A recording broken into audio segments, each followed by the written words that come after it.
And so our first marketing campaign right after that was actually my brother in our commercials.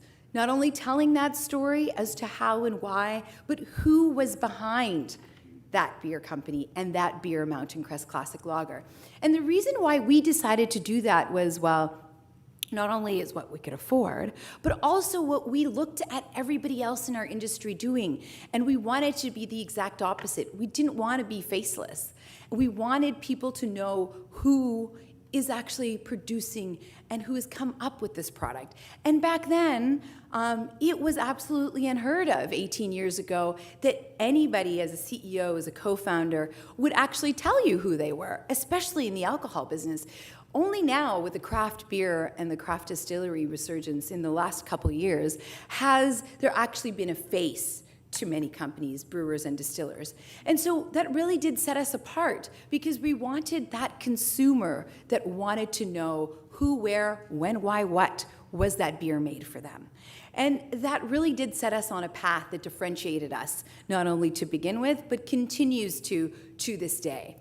And honestly, to be true, when we could even afford a face or a person that could represent us, we decided not to, because we decided that's the way that we connect with our consumers.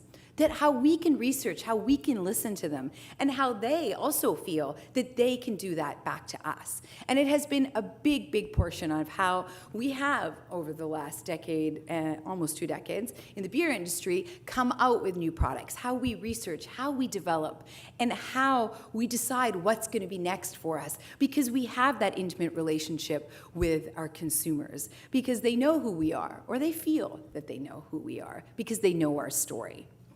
And so from that, I really do believe that we have learned that we have to have the courage to succeed. And you always have to be cautious and conservative. I am definitely a conservative risk taker, even though I'm an entrepreneur. I do believe in risk taking, but very conscientiously. But I do believe that we all have to have courage.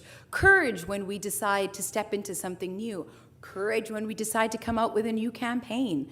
And courage does not mean that we don't get afraid as individuals, as companies, as brands even. Courage means that we don't let fear stop us. There is a risk in everything that we do. I do believe that all great companies and individuals need to get uncomfortable, and they need to get uncomfortable as often as possible.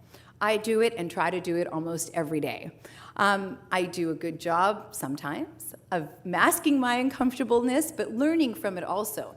And I think that that's the only way that we can grow as individuals and as companies. We have to take risk within our parameters that we are comfortable with, but we do need to be courageous to take those risks and to grow not only ourselves, our skills, but also learn from those around us.